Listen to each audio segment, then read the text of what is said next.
लोग 2 साल पहले ही इसका इम्प्लीमेंट कर देते। जब कंप्लीट रूल बनकर आ गया, बिल्कुल उसी समय हम लोग इसको इम्प्लीमेंट कर रहे हैं। मिनिस्टर प्रमाणिक, जो लोग आज आपको सुन रहे हैं, आपने कई बार ये कहा कि मतुआ समाज जो है बंगाल में वो उसके खुलेआम स्वागत करती है, और साथ ही साथ कई लोग हैं जो बंगाल में भी इसकी स्वागत करते हैं। तो आज उन लोगों को आप क्या कहेंगे जो लगातार ये कहते हैं कि नागरिकता छीन लिया जा रहा है, जो लोग ये कहते हैं कि कहीं ना कहीं प्रताड़ित किया जा रहा है, उन लोगों को आप क्या कहना चाहेंगे? और आखिरकार क्योंकि आप ग्राउंड पर है, आप क्या देख रहे हैं बंगाल में?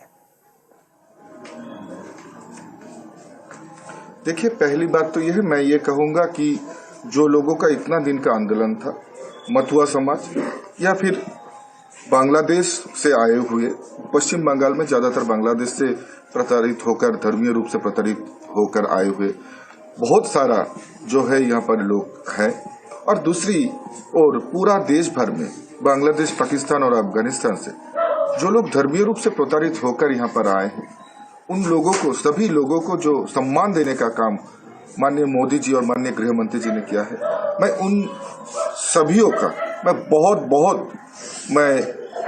अभिनंदन करता हूं और धन्यवाद भी ज्ञापन करता हूं कि आज माननीय प्रधानमंत्री जी, माननीय गृह मंत्री जी की बदौलत उन सभी लोग, जो लोग इतना दिन से आंदोलन कर रहा था, अपना अधिकार के लिए आवाज उठा रहा था, उन सभी को आज अधिकार मिलने जा रहा है। आज सभी लोग उत्सव की तरह मना रहा है और माननीय प्रधानमंत्री जी को, माननीय गृह मंत्री जी को धन्यवाद दे रहा है कि आज माननीय प्रधानमंत्री थे, आज माननीय गृह मंत्री जी थे, अमित शाह जी थे, इसलिए उन सभी लोगों को अधिकार मिल रहा है।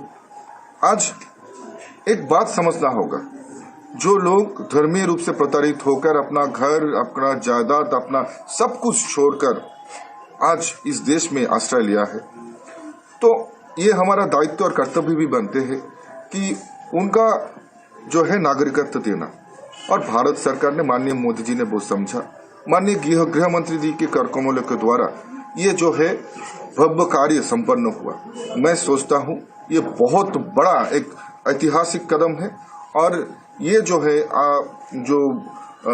ये जो अमृत काल जो चल रहा है, इस समय में उन सभी लोगों को, धर्मीय रूप से प्रताड़ित लोग को अधिकार मिला। ये एक मैं कहूंगा ये इतिहास में स्वर्णिम अक्षरों में ये लिखा जाएगा।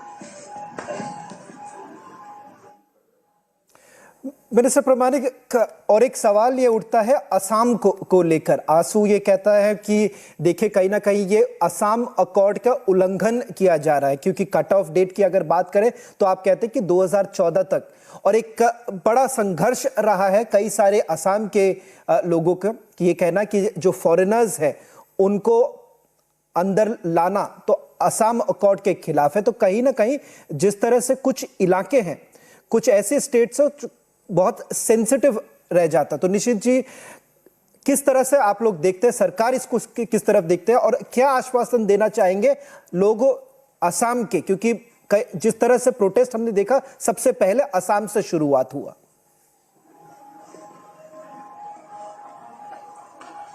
देखिए, मैं आपको सीधी तरह से ये कहना चाहूंगा, आज खुशी का माहौल है। जो लोगों को कभी जो है इस देश का नागरिकत्व तो नहीं मिला था, उन लोगों को मिल रहा है। सब लोग को मिलकर खुशियां मनाना चाहिए। और मैं ये भी स्पष्ट करना चाहता हूं, असम का भी जो समस्या है, इसको बहुत गंभीरता के साथ हम लोग देख रहे हैं, और ये समस्या कोई समस्या ही नहीं है, इसका भी समाधान हो जाएगा।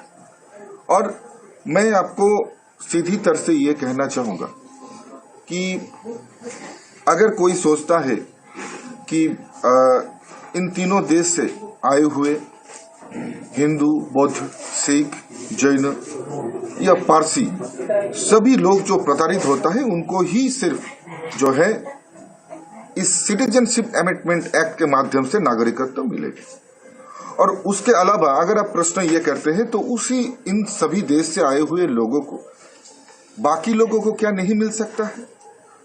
हम अगर देखें तो पिछले कुछ दिन पहले जब जो है छिटमहल जो एनक्लेव का जब बांग्लादेश के साथ डिस्ट्रीब्यूशन हुआ था, जब वो समझौता हुआ था, उस समय में भी देखा बहुत सारा जो ऐसा लोग है, मुस्लिम लोग, जो इंडिया का नागरिकत्व लेना पसंद किया, उनको इन भारत की नागरिकत्व भी दिया गया। तो ये अलग विषय है।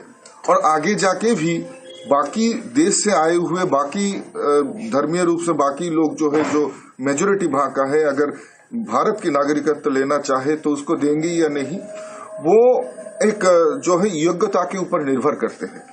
एजुकेशन से लेकर उनका बिजनेस पॉलिसी से लेकर सब कुछ का ऊपर डिपेंड करके वो आगे का मिलेगा या नहीं, वो डिपेंड करता है। लेकिन आज जो ये आपने आसाम का समस्या कहा, वो जब आपको पता होगा कि उस समय में जब सिटीजनशिप अमेंडमेंट एक्ट नहीं हुआ था, तब ये समस्या हो रहा था। लेकिन आज अगर कोई सिटीजनशिप अमेंडमेंट एक्ट का रूल को अगर ठीक से देखे, ठीक से पढ़े, मैं कहूंगा उनको सब कुछ समझ में आ जाएगा। इसमें किसी का दुविधा होने वाला नहीं है, इसमें किसी का समस्या होने वाला नहीं है। सबका समस्या का समाधान ही सिटीजनशिप अमेंडमेंट एक्ट है। मिनिस्टर प्रमाणिक, एक आखिरी सवाल करना चाहूंगा, क्योंकि ऐसे दो राज्य हैं, एक राज्य जहां से आप हैं बंगाल और दूसरा केरला। दोनों ने ये कहा कि रेजोल्यूशन पास किया जाएगा और CAA लागू नहीं किया जाएगा। ऐसे वक्त में गृह मंत्री और साथ ही साथ पूरी सरकार इसको कैसे लागू करेंगे ऐसे राज्यों में जहां पर आप रूलिंग पार्टी नहीं है? तो इस मामले को आगे कैसे लेके जाएंगे और लागू कैसे करेंगे ऐसे राज्यों में जहां पे सरकार खुलकर कह रही है कि वो अलाउ ही नहीं करने वाले आपको? देखिए, पहली बात तो यह है, मैं कहूंगा बंगाल का बात अगर करेंगे तो मैं बंगाल का बात यह कहूंगा कि अगर माननीय मुख्यमंत्री जी को लगता है कि जो मथुआ समुदाय के लोग हैं इनको नागरिकत्व तो नहीं मिलना चाहिए, वो साफ तौर से कह सकता है कि मथुआ को नागरिकत्व तो नहीं मिल सकता है।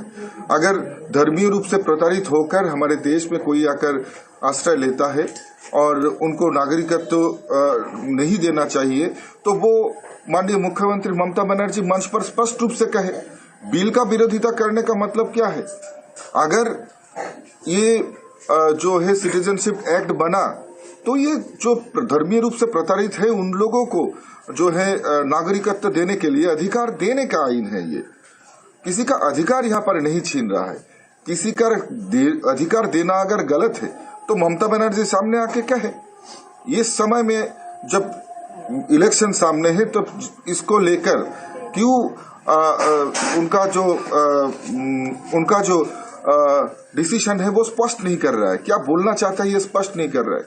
मैं कहूंगा कि लोगों को अंधेरे में रखकर एक राजनीति करने का प्रयास पश्चिम बंगाल में हो रहा है। ये कदाई नहीं होना चाहिए था, क्योंकि ये लोगों का अधिकार देने का बिल है। तो एक तरफ मथुआ वोट बैंक को अपील करते हैं कि तृणमूल कांग्रेस को मथुआ वोट बैंक वोट दे, और दूसरी तरफ मंच पर खड़ा होकर बोलता है कि सिटीजनशिप अमेंडमेंट एक्ट लागू नहीं होना चाहिए। ये कैसा दोहरापन है, कैसा दोगलापन है? अपने स्टैंड को क्लियर करना चाहिए कि उनको ममता बनर्जी माननीय मुख्यमंत्री कहना क्या चाहते हैं। तो मैं कहूंगा कि लोग समझ चुके हैं और लोग बंगाल की लोगों के पास स्पष्ट है कि ममता बनर्जी क्या चाहते हैं। इसलिए आप अगर देखेंगे कि इसी मैं कहूंगा जो उद्वास्तु एरिया है, यानी मथुआ समुदाय का एरिया है, या जो भी बांग्लादेश से आए हुए प्रताड़ित लोगों का आवास जहां पर है, वहां पर उत्सव का माहौल बनाया जा रहा है। और इस समय ऐसा कहना, मैं कहूंगा कि ये राजनीति के अलावा और कुछ नहीं है। मिनिस्टर प्रमाणिक, रिपब्लिक टीवी से बात करने के लिए बहुत बहुत धन्यवाद। That was union minister Nisith Pramanik making it abundantly clear that this is something that has been welcomed by all communities, and those who've been persecuted and who've been here, they have not only welcomed it but celebrating to the hilt. Thank you very much, Minister, for joining us. Let me get a short break. On the other side, news and updates continue.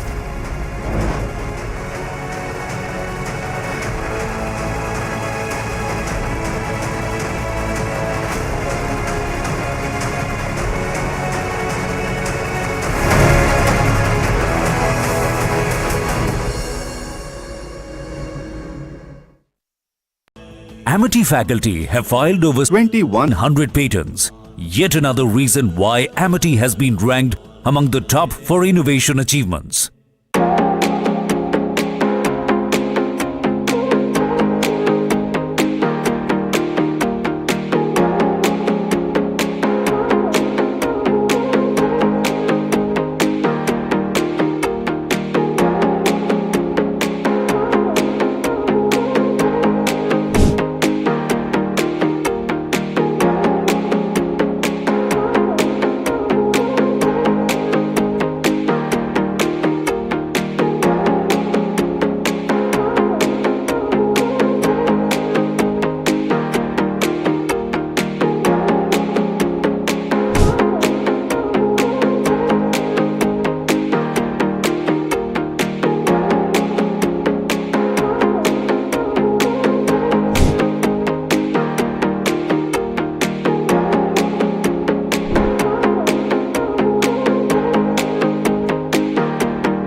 Normally it happens that a Pakistani Prime Minister takes oath and then he starts the process of begging. And directions have been given for the people in the Finance Ministry to start talks with the IMF and tell the IMF that earlier we were asking for 3 billion. India has raised objections to Pakistan getting IMF loans.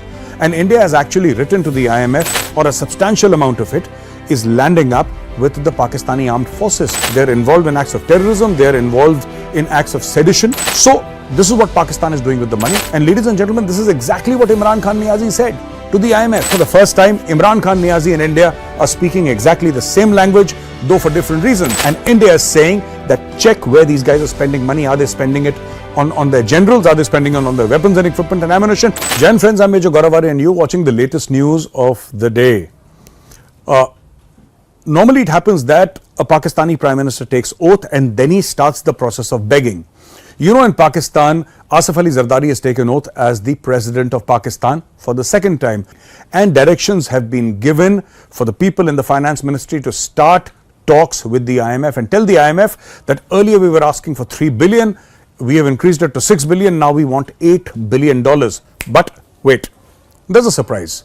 And the surprise, ladies and gentlemen, is that Pakistani media says, and they're not wrong in saying that India has raised objections to Pakistan getting IMF loans. And India has actually written to the IMF an official letter asking, where is this money going? You're giving billions upon billions of dollars to Pakistan, and that is ending up, at least some of it, or a substantial amount of it, is landing up with the Pakistani armed forces, by which they're buying weapons to train against India and to deploy against India.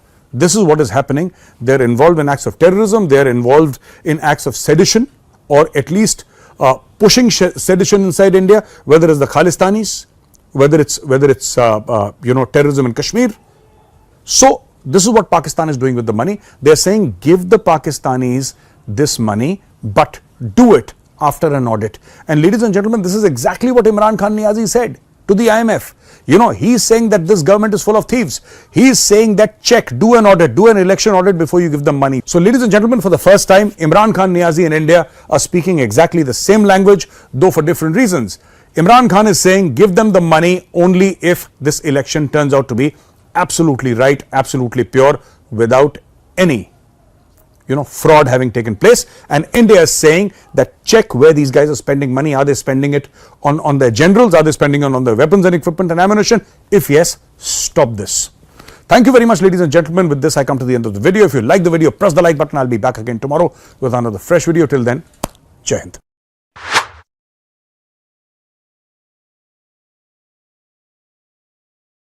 Manohar Lal ji और मैं बहुत पुराने साथी हैं। मनोहर लाल जी के पास एक motorcycle रहती थी, तो वो मोटरसाइकिल चलाते थे, मैं पीछे बैठता था। हमारा लगातार हरियाणा का भ्रमण मोटरसाइकिल पे हुआ करता था। मनोहर लाल जी और मैं बहुत पुराने साथी हैं। दरी पर सोने का जमाना था, तब भी साथ काम करते थे। और मनोहर लाल जी के पास एक मोटरसाइकिल रहती थी, तो वो मोटरसाइकिल चलाते थे, मैं पीछे बैठता था। रोहतक से निकलता था और गुरुग्राम आकर के रुकता था। ये हमारा लगातार हरियाणा का भ्रमण मोटरसाइकिल पे हुआ करता था। और मुझे याद है उस समय गुरुग्राम में मोटरसाइकिल पर आते थे, रास्ते छोटे थे, इतनी दिक्कत होती थी। आज मुझे खुशी हो रही है कि हम भी साथ हैं और आपका भविष्य भी साथ है।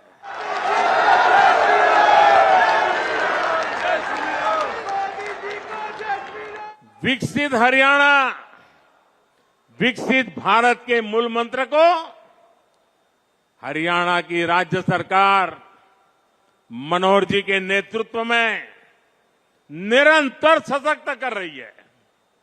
साथियों, 21वीं सदी का भारत बड़े विजन का भारत है। ये बड़े लक्ष्यों का भारत है। आज का भारत प्रगति की रफ्तार से कोई समझौता नहीं कर सकता। और आप लोगों ने अब मुझे भली भांति जाना भी है, पहचाना भी है, समझा भी है।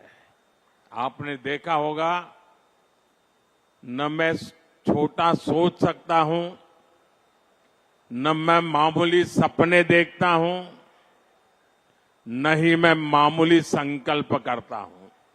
मुझे जो भी करना है विराट चाहिए, विशाल चाहिए, तेज गति से चाहिए। इसलिए कि मुझे 2047 में हिंदुस्तान को विकसित भारत के रूप में देखना है। दोस्तों, आपके बच्चों के उज्जवल भविष्य के लिए जी जान से जुटे रहना है। जी,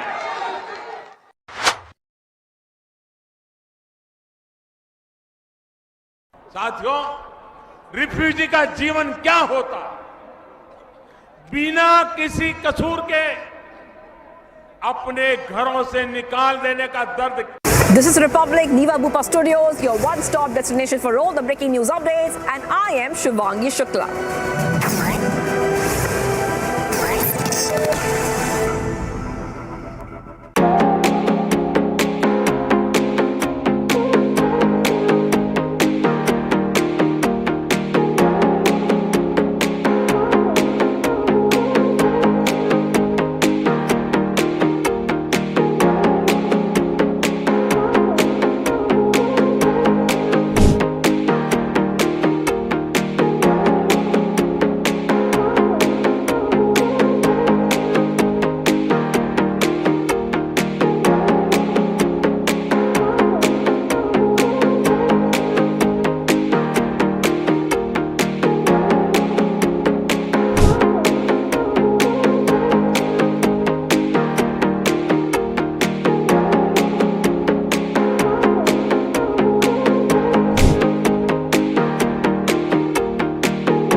Normally it happens that a Pakistani Prime Minister takes oath and then he starts the process of begging.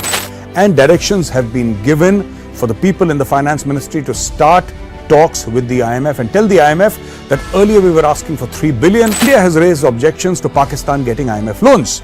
And India has actually written to the IMF, or a substantial amount of it is landing up with the Pakistani armed forces. They're involved in acts of terrorism, they're involved in acts of sedition. So this is what Pakistan is doing with the money. And ladies and gentlemen, this is exactly what Imran Khan Niazi said to the IMF. For the first time, Imran Khan Niazi and India are speaking exactly the same language, though for different reasons. And India is saying that check where these guys are spending money. Are they spending it on their generals? Are they spending it on their weapons and equipment and ammunition? Jan friends, I'm Major Goravari and you're watching the latest news of the day. Normally it happens that a Pakistani Prime Minister takes oath and then he starts the process of begging. You know, in Pakistan, Asif Ali Zardari has taken oath as the President of Pakistan for the second time. And directions have been given for the people in the Finance Ministry to start talks with the IMF and tell the IMF that earlier we were asking for 3 billion. We have increased it to 6 billion. Now we want $8 billion. But wait, there's a surprise. And the surprise, ladies and gentlemen, is that Pakistani media says, and they're not wrong in saying that India has raised objections to Pakistan getting IMF loans. And India has actually written to the IMF an official letter asking, where is this money going? You're giving billions upon billions of dollars to Pakistan, and that is ending up, at least some of it, or a substantial amount of it, is landing up with the Pakistani armed forces, by which they're buying weapons to train against India and to deploy against India. This is what is happening. They're involved in acts of terrorism, they're involved in acts of sedition, or at least pushing sedition inside India, whether it's the Khalistanis, whether it's terrorism in Kashmir. So this is what Pakistan is doing with the money. They're saying give the Pakistanis this money, but do it after an audit. And ladies and gentlemen, this is exactly what Imran Khan Niazi said to the IMF. You know, he's saying that this government is full of thieves. He's saying that check, do an audit, do an election audit before you give them money. So ladies and gentlemen, for the first time, Imran Khan Niazi and India are speaking exactly the same language, though for different reasons. Imran Khan is saying give them the money only if this election turns out to be absolutely right, absolutely pure, without any fraud having taken place. And India is saying that check where these guys are spending money. Are they spending it on their generals? Are they spending it on their weapons and equipment and ammunition? If yes, stop this. Thank you very much, ladies and gentlemen. With this, I come to the end of the video. If you like the video, press the like button. I'll be back again tomorrow with another fresh video. Till then, Jai Hind.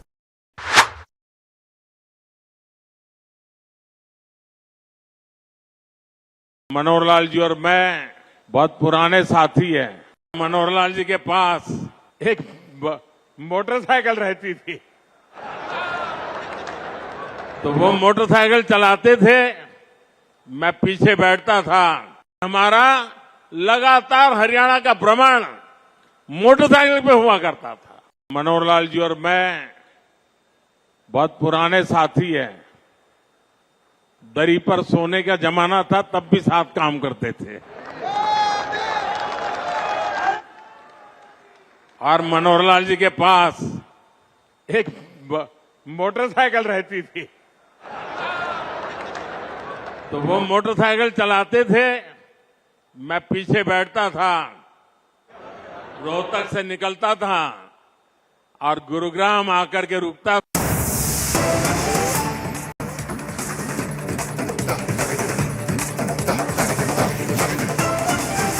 Getting some more breaking news right now. After the Supreme Court wrap, SBI has submitted the electoral bonds data to the Election Commission.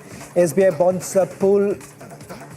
data to the Election Commission has already been submitted. In fact, the ECI has also released a statement, and I'm quoting from the statement that has now been accessed by Republic TV. Now, this is what the Election Commission of India says, that in compliance of Supreme Court's directions to the CBI contained in its order on 15th of February and 11th of March, data on electoral bonds has been supplied by the State Bank of India to the Election Commission of India. In fact, remember, there was a plea that was filed by the SBI just before the deadline was supposed to end, that they were seeking more time till about June for releasing the data to the Election Commission. Remember that plea was rejected by the Supreme Court, and thereafter they were directed that they should be immediately submitting the data to Election Commission. That did not exactly require the matching of data with those which were uncashed by any political party. Now that data was not something that was supposed to be collated by the State Bank of India, and this has now been submitted to the Election Commission of India, which would essentially mean that in the days to come, Election Commission of India would also be making the data public. Remember that too instruction was actually given by the Supreme Court.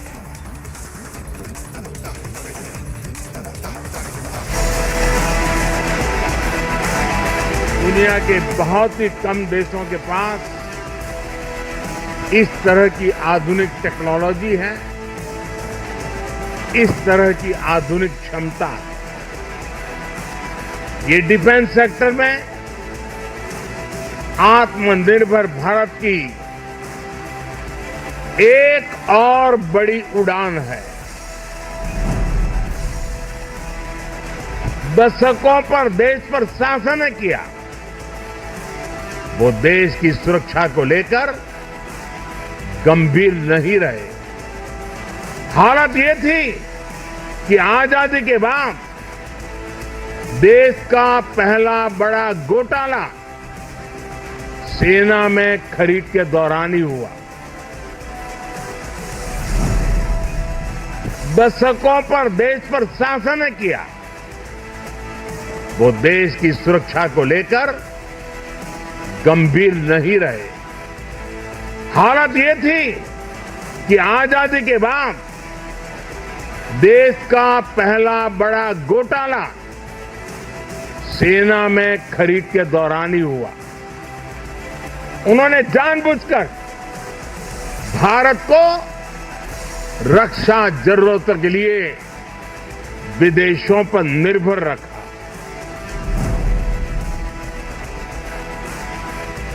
सबसे बड़ा defence importer हुआ करता था, आज Bharat defence sector में भी एक बड़ा निर्यातक बनता जा रहा है। उन्होंने एचएएल को बर्बादी के कगार पर पहुंचा दिया था। हमने एचएएल को रिकॉर्ड प्रॉफिट लाने वाली कंपनी में बदल दिया। उन्होंने करगिल युद्ध के बाद भी सीडीएस जैसे पद के गठन की इच्छा शक्ति नहीं दिखाई। हमने इसको जमीन पर उतारा। पहले की सरकार तो हमारी सीमाओं पर आधुनिक इंफ्रास्ट्रक्चर बनाने से भी डरती थी, लेकिन आज देखिए एक से एक आधुनिक रोड, आधुनिक टनल हमारे सीमावर्ती क्षेत्रों में बन रही है। कैसे सैनिक परिवारों से झूठ बोला गया, लेकिन मोदी ने ओआरओपी लागू करने की गारंटी दी थी और उस गारंटी को बड़े शान के साथ पूरा भी कर दिया।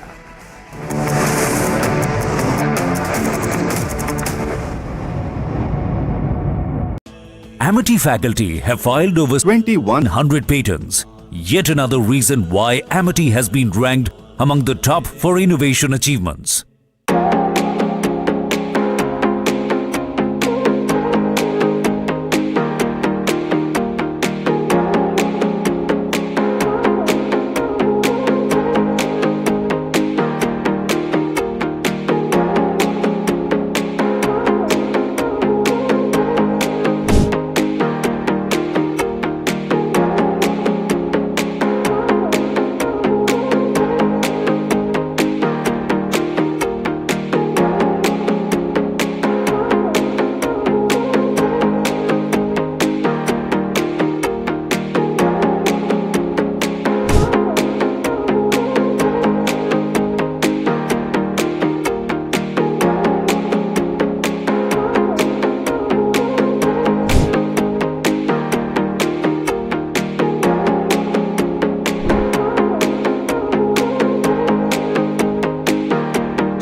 Normally it happens that a Pakistani Prime Minister takes oath and then he starts the process of begging.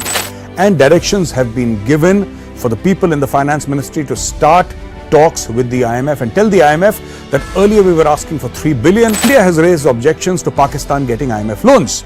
And India has actually written to the IMF, or a substantial amount of it is landing up with the Pakistani armed forces. They're involved in acts of terrorism, they're involved in acts of sedition. So this is what Pakistan is doing with the money. And ladies and gentlemen, this is exactly what Imran Khan Niazi said to the IMF. For the first time, Imran Khan Niazi and India are speaking exactly the same language, though for different reasons. And India is saying that check where these guys are spending money. Are they spending it on their generals? Are they spending it on their weapons and equipment and ammunition? Jan friends, I'm Major Goravare and you're watching the latest news of the day. Normally it happens that a Pakistani Prime Minister takes oath and then he starts the process of begging. You know, in Pakistan, Asif Ali Zardari has taken oath as the President of Pakistan for the second time. And directions have been given for the people in the Finance Ministry to start talks with the IMF and tell the IMF that earlier we were asking for 3 billion. We have increased it to 6 billion. Now we want $8 billion. But wait, there's a surprise. And the surprise, ladies and gentlemen, is that Pakistani media says, and they're not wrong in saying that India has raised objections to Pakistan getting IMF loans. And India has actually written to the IMF an official letter asking, where is this money going? You're giving billions upon billions of dollars to Pakistan, and that is ending up, at least some of it, or a substantial amount of it, is landing up with the Pakistani armed forces, by which they're buying weapons to train against India and to deploy against India. This is what is happening. They're involved in acts of terrorism, they're involved in acts of sedition, or at least pushing sedition inside India, whether it's the Khalistanis, whether it's terrorism in Kashmir. So this is what Pakistan is doing with the money. They're saying give the Pakistanis this money, but do it after an audit. And ladies and gentlemen, this is exactly what Imran Khan Niazi said to the IMF. You know, he's saying that this government is full of thieves. He's saying that check, do an audit, do an election audit before you give them money. So ladies and gentlemen, for the first time, Imran Khan Niazi and India are speaking exactly the same language, though for different reasons. Imran Khan is saying give them the money only if this election turns out to be absolutely right, absolutely pure, without any fraud having taken place. And India is saying that check where these guys are spending money. Are they spending it on their generals? Are they spending it on their weapons and equipment and ammunition? If yes, stop this. Thank you very much, ladies and gentlemen. With this, I come to the end of the video. If you like the video, press the like button. I'll be back again tomorrow with another fresh video. Till then, Jai Hind.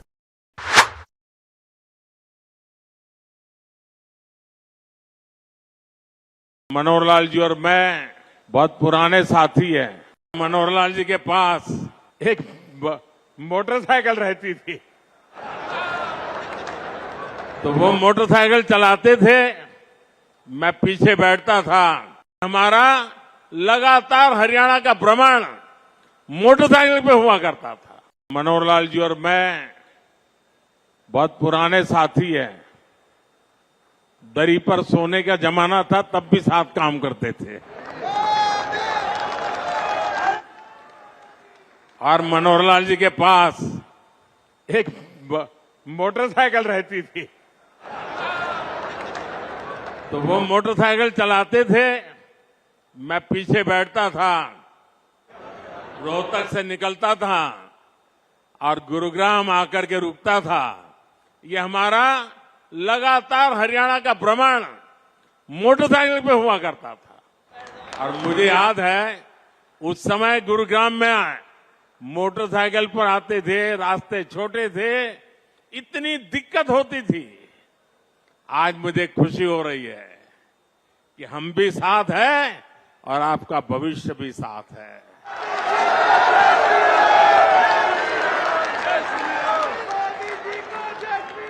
विकसित हरियाणा, विकसित भारत के मूल मंत्र को हरियाणा की राज्य सरकार मनोहर जी के नेतृत्व में निरंतर सशक्त कर रही है।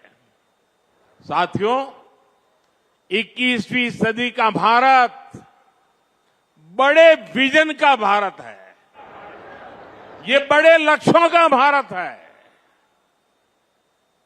आज का भारत प्रगति की रफ्तार से कोई समझौता नहीं कर सकता। और आप लोगों ने अब मुझे भली भांति जाना भी है, पहचाना भी है, समझा भी है। आपने देखा होगा, न मैं छोटा सोच सकता हूं, न मैं मामूली सपने देखता हूं, न ही मैं मामूली संकल्प करता हूं। मुझे जो भी करना है विराट चाहिए, विशाल चाहिए।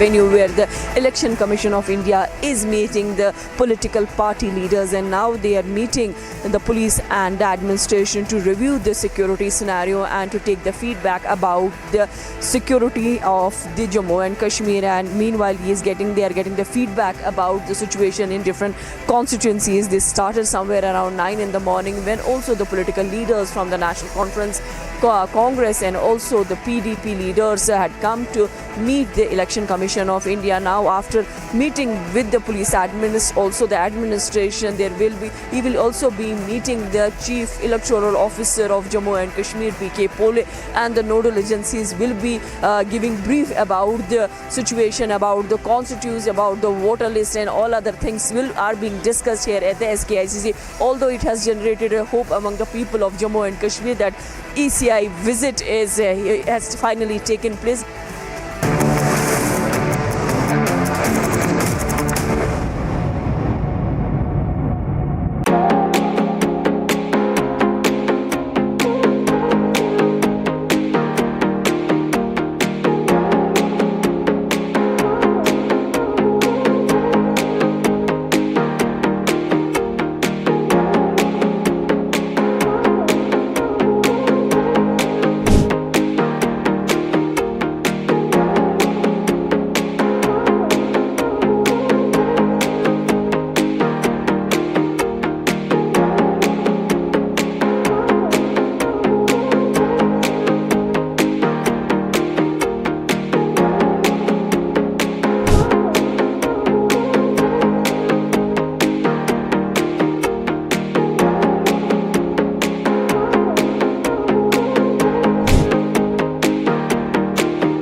Normally it happens that a Pakistani Prime Minister takes oath and then he starts the process of begging. And directions have been given for the people in the Finance Ministry to start talks with the IMF and tell the IMF that earlier we were asking for 3 billion. India has raised objections to Pakistan getting IMF loans. And India has actually written to the IMF, or a substantial amount of it is landing up with the Pakistani armed forces. They're involved in acts of terrorism, they're involved in acts of sedition. So this is what Pakistan is doing with the money. And ladies and gentlemen, this is exactly what Imran Khan Niazi said to the IMF. For the first time, Imran Khan Niazi and India are speaking exactly the same language, though for different reasons. And India is saying that check where these guys are spending money. Are they spending it on their generals? Are they spending it on their weapons and equipment and ammunition? Jan friends, I'm Major Goravari and you watching the latest news of the day. Normally it happens that a Pakistani Prime Minister takes oath and then he starts the process of begging. You know, in Pakistan, Asif Ali Zardari has taken oath as the President of Pakistan for the second time. And directions have been given for the people in the Finance Ministry to start talks with the IMF and tell the IMF that earlier we were asking for 3 billion, we have increased it to 6 billion, now we want $8 billion. But wait, there's a surprise. And the surprise, ladies and gentlemen, is that Pakistani media says and they're not wrong in saying that India has raised objections to Pakistan getting IMF loans. And India has actually written to the IMF an official letter asking, where is this money going? You're giving billions upon billions of dollars to Pakistan, and that is ending up, at least some of it, or a substantial amount of it, is landing up with the Pakistani armed forces, by which they're buying weapons to train against India and to deploy against India. This is what is happening. They're involved in acts of terrorism, they're involved in acts of sedition, or at least pushing sedition inside India, whether it's the Khalistanis, whether it's terrorism in Kashmir. So this is what Pakistan is doing with the money. They're saying, give the Pakistanis this money, but do it after an audit. And ladies and gentlemen, this is exactly what Imran Khan Niazi said to the IMF. He's saying that this government is full of thieves.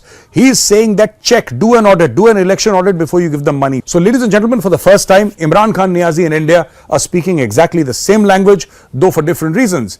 Imran Khan is saying, give them the money only if this election turns out to be absolutely right, absolutely pure, without any fraud having taken place. And India is saying that check where these guys are spending money. Are they spending it on their generals? Are they spending it on their weapons and equipment and ammunition? If yes, stop this. Thank you very much, ladies and gentlemen. With this, I come to the end of the video. If you like the video, press the like button. I'll be back again tomorrow with another fresh video. Till then, Jai Hind.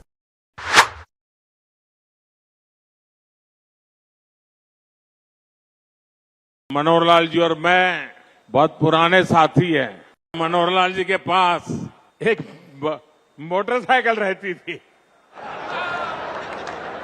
तो वो motorcycle चलाते थे, मैं पीछे बैठता था। हमारा लगातार हरियाणा का भ्रमण मोटरसाइकिल पे हुआ करता था।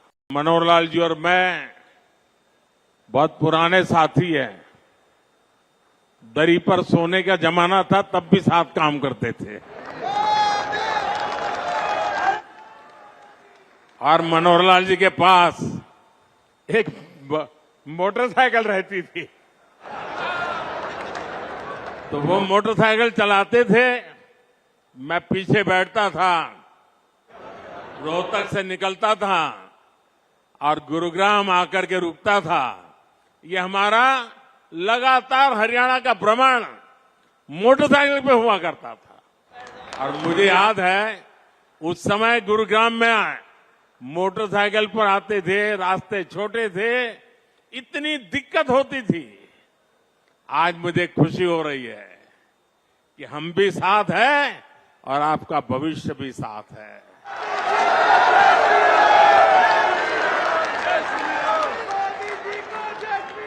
विकसित हरियाणा, विकसित भारत के मूल मंत्र को हरियाणा की राज्य सरकार मनोहर जी के नेतृत्व में निरंतर सशक्त कर रही है। साथियों, 21वीं सदी का भारत बड़े विजन का भारत है। ये बड़े लक्ष्यों का भारत है। आज का भारत प्रगति की रफ्तार से कोई समझौता नहीं कर सकता। और आप लोगों ने अब मुझे भली भांति जाना भी है, पहचाना भी है, समझा भी है। आपने देखा होगा, न मैं छोटा सोच सकता हूं, न मैं मामूली सपने देखता हूं, न ही मैं मामूली संकल्प करता हूं। मुझे जो भी करना है विराट चाहिए, विशाल चाहिए, तेज गति से चाहिए। इसलिए कि मुझे This is Republic Niva Bhupa Studio, your one stop for all the breaking updates. I am Rakshita Mishra.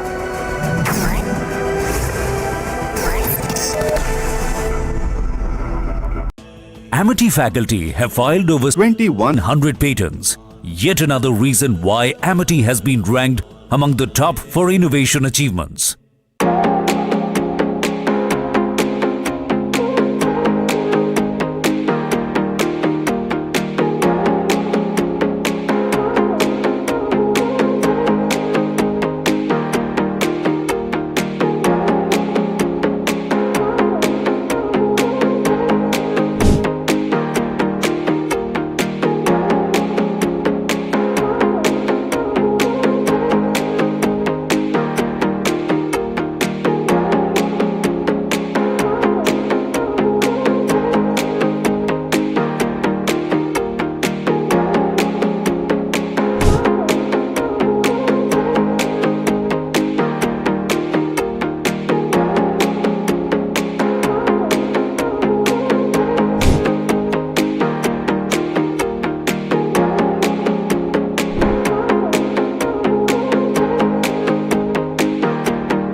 Normally it happens that a Pakistani Prime Minister takes oath and then he starts the process of begging.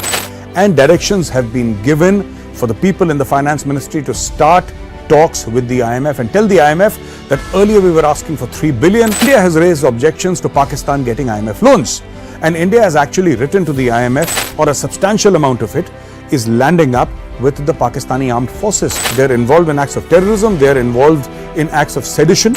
So this is what Pakistan is doing with the money. And ladies and gentlemen, this is exactly what Imran Khan Niazi said to the IMF. For the first time, Imran Khan Niazi and India are speaking exactly the same language, though for different reasons. And India is saying that check where these guys are spending money. Are they spending it on their generals? Are they spending it on their weapons and equipment and ammunition? Jan friends, I'm Major Goravari and you're watching the latest news of the day.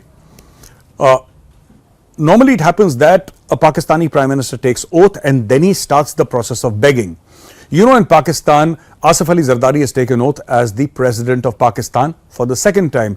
And directions have been given for the people in the Finance Ministry to start talks with the IMF and tell the IMF that earlier we were asking for 3 billion, we have increased it to 6 billion, now we want $8 billion. But wait, there's a surprise.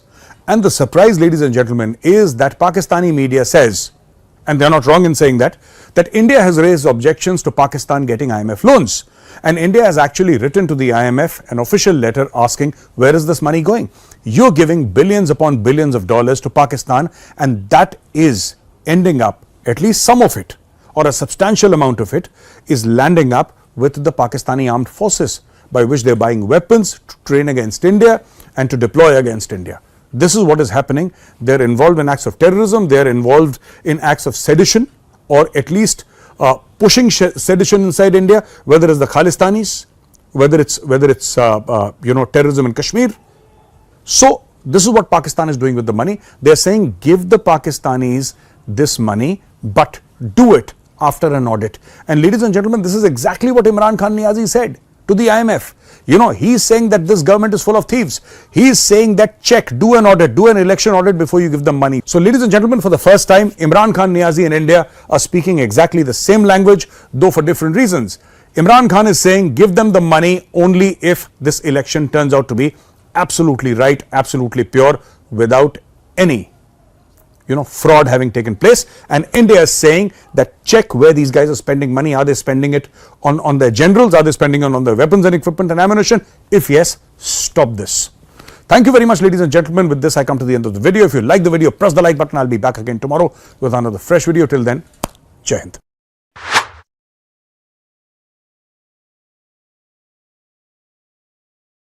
Manohar Lal ji और मैं बहुत पुराने साथी हैं।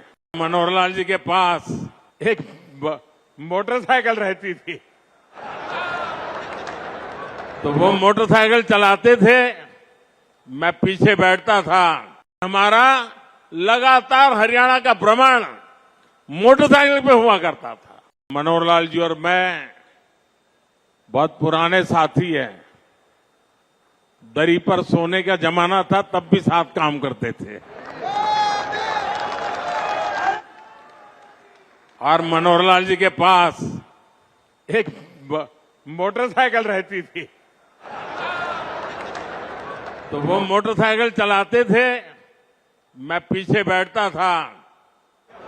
रोहतक से निकलता था और गुरुग्राम आकर के रुकता था। ये हमारा लगातार हरियाणा का भ्रमण मोटरसाइकिल पे हुआ करता था। और मुझे याद है उस समय गुरुग्राम में मोटरसाइकिल पर आते थे, रास्ते छोटे थे, इतनी दिक्कत होती थी। आज मुझे खुशी हो रही है कि हम भी साथ हैं और आपका भविष्य भी साथ है।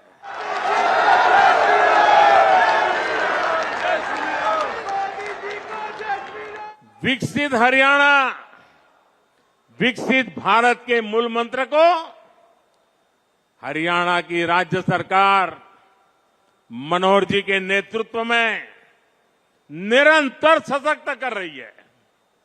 साथियों, 21वीं सदी का भारत बड़े विजन का भारत है, ये बड़े लक्ष्यों का भारत है।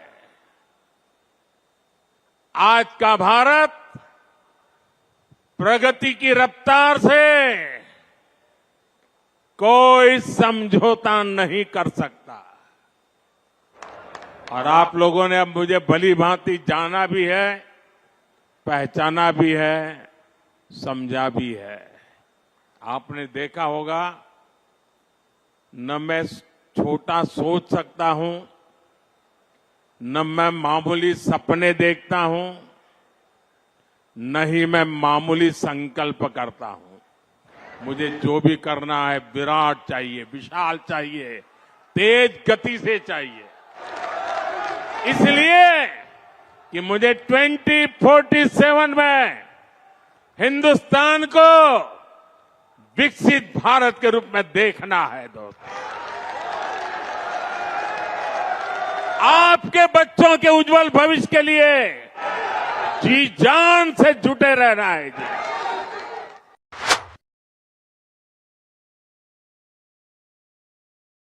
साथियों, रिफ्यूजी का जीवन क्या होता, बिना किसी कसूर के अपने घरों से निकाल देने का दर्द क्या होता है, ये दिल्ली से बेहतर कौन समझ सकता है। यहां का कोई कोना ऐसा नहीं है जहां बंटवारे के बाद किसी रिफ्यूजी का बंटवारे से अल्पसंख्यक बने भारतीय का आंसू न गिरा हो।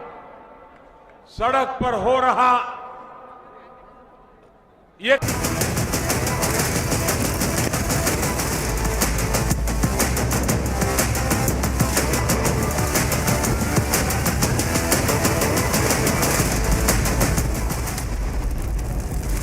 From national capital to Jammu, mega celebrations across India as Modi government notifies CAA rules, but opposition in complete denial. हमने कहा था हम CAA लाएंगे। आजादी के वक्त से तुष्टीकरण की, वोट बैंक की राजनीति के कारण कांग्रेस पार्टी इसका विरोध करती थी। Amit Shah takes on Congress in an unrelenting attack, says UPA has betrayed refugees who fled to Pakistan.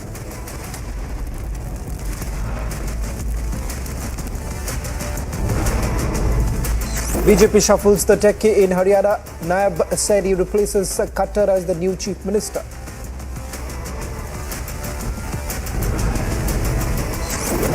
Prime Minister Modi and Chandrababu Naidu to hold a joint rally on 17th of March. Development comes days after Naidu rejoins NDA. Sources say 5 out of the 6 top Congress leaders likely to opt out of Lok Sabha contest. आज make in India की सफलता हमारे सामने, यही तो भारत शक्ति है। India's military might on display. Prime Minister loads forces after tri-service exercise Bharat Shakti in Pokhran.